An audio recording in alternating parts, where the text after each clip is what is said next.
Hey y'all, welcome back to Ramblin' Mama. I'm Lisa.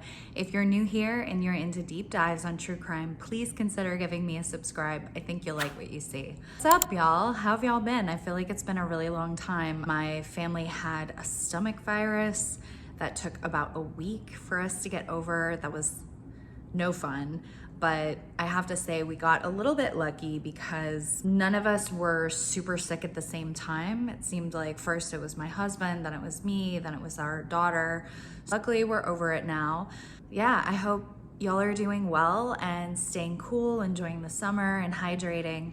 Today's video, we're gonna talk about the burn after reading letter. I want to talk about enablers. In my life, I've personally known, I can think of 3 people specifically that they were raised by parents who sent the message to them that they could do no wrong.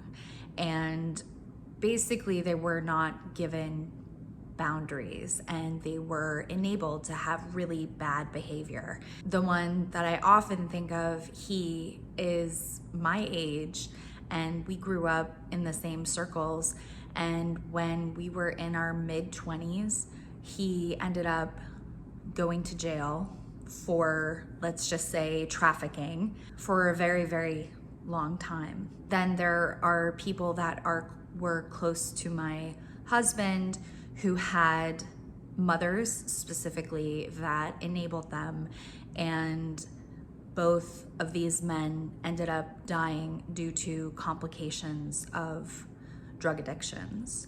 So as a parent myself, I am so hyper aware of the importance of boundaries. And while I don't want to be overly authoritative with our daughter, I've seen the results firsthand that come from children not having boundaries and how they grow up and behave in the world and what they think is acceptable. Obviously, there's always a spectrum, right? It's not either or. You don't grow up with 0 boundaries or all the boundaries. Pertaining to this letter, which we'll get into in a second, I want to know what y'all think about this. And obviously, it's such an awful situation for even Brian's mother to be in. But when you enable your child to do terrible things, it's no longer in the realm of unconditional love. I know that she wrote it in a very poetic way, Roberta, his mother. I know that we romanticize the unconditional love that parents have for a child, but I think we also misunderstand what true love is. And sometimes true love is not allowing your child to do despicable things. I wonder how differently things might have looked if Brian would have had the idea that it is not okay to place his hands on a woman. It is not okay to not be in control of your anger. It's not okay to act out on someone else because of your emotional issues. It's not okay to gaslight someone into thinking that the feelings and thoughts that they're having are crazy. I'll get into the letter and then y'all can tell me what you think. Okay, so here's the letter. Quote, I just want you to remember I will always love you, and I know you will always love me. You are my boy. Nothing can make me stop loving you. Nothing will or could ever divide us. No matter what we do or where we go or what we say, we will always love each other. If you're in jail, I will bake a cake with a file in it. If you need to dispose of a body, I will show up with a shovel and garbage bags. In this sentence, she crossed out the word bring. She said, if you fly to the moon, I will be watching the skies for your re-entry. If you say you hate my guts, I'll get new guts. Remember that love is a verb and not a noun. It's not a thing. It's not words. It is actions. Watch people's actions to know if they love you. not their words. Therefore, I am certain that neither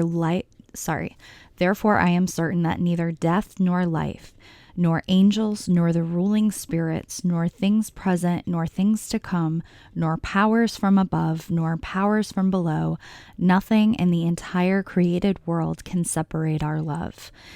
Neither hostile powers, nor messengers of heaven, nor monarchs of earth, nothing has the power to separate us. She also wrote Romans 8:38, extended version. Nothing can separate us, not hatred, not hunger, not homelessness, not threats, not even sin. Not the thinkable or unthinkable can get between us. Not time, not miles and miles and miles. So this letter was the subject of a lawsuit that the Petitos brought against the Laundries. And the Petitos wanted it to be admitted, but Roberta, Brian's mother, is claiming that it had nothing to do with the incident with Gabby, and instead it was a very difficult time in her relationship with Brian, and she was trying to repair it. And, you know, the Laundries, their attorney has been standing by them since the beginning of all of this mess. And he's a friend of theirs, which I don't know is the wisest thing when you need legal counsel. But so the statement that he released said it was in no way related to Gabby. The letter to Brian was written prior to Gabby and Brian leaving my home for their trip. Previously, I submitted an affidavit to the court for very limited purposes, but that is not the whole story, she said. Now that the letter has been shared, I ask that you read it in its entirety and understand that the letter contains other phrases besides those highlighted by Pat Riley, the Petitos attorney, for sensationalism and to bolster his case. I truly loved my son and simply wanted to convey to him how much he meant to me and how much I loved him. I'm sure people use phrases all the time to express to their loved ones the depths of their love. Although I chose words that I thought would be impactful with Brian given our relationship, the letter was in no way related to Gabby. So this letter was found in Brian's backpack when his remains were discovered back in October of 2021. And the envelope says burn after reading, which Roberta is trying to say was a reference to the movie starring Brad Pitt. But I want y'all to let me know what you think. Do you think it's a coincidence that she specifically mentions hiding the body and having a file in a cake to help him escape from prison? I feel like if this whole situation wasn't so morbid, it would actually be somewhat of a poetic and beautifully written letter. But given the context that we know, it's so disturbing. Okay, so what did y'all think of that? Yeah.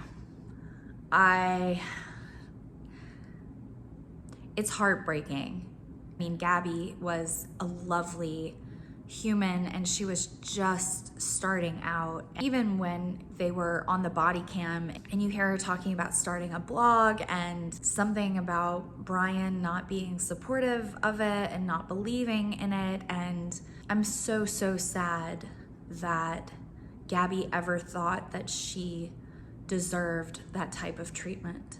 I wish desperately, as does her family, I'm sure, that she would have left. But we know in these types of situations that people have to try to leave dozens of times before they actually leave. I think the statistic is actually 7 or something, but I'll look that up for you.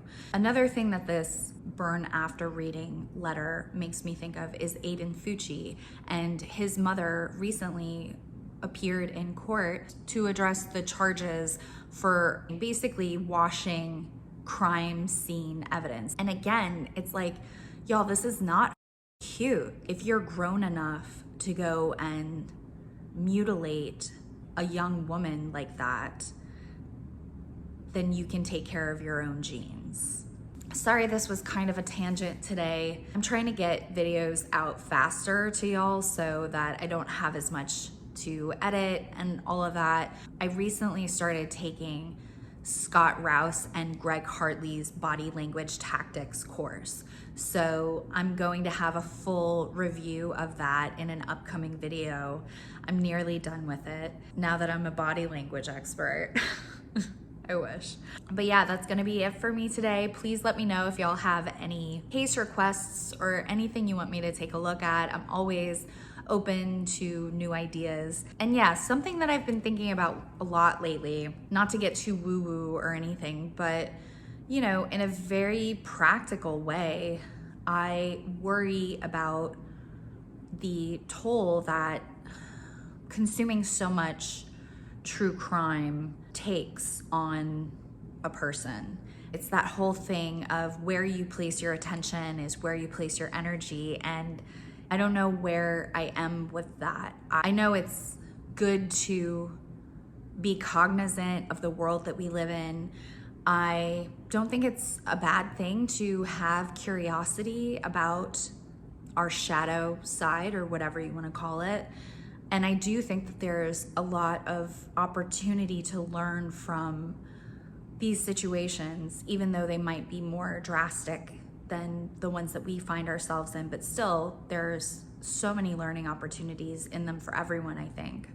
So I'm trying to find more of that, because otherwise it feels like it's just rehashing awful things that humans do to each other. And I think that can't be good for anyone's mental health, not to be a downer. But anyway, so I'm trying to find ways to make it more enriching and educational. And if y'all have any ideas about that, please, by all means, share. All right, I'll see y'all next time.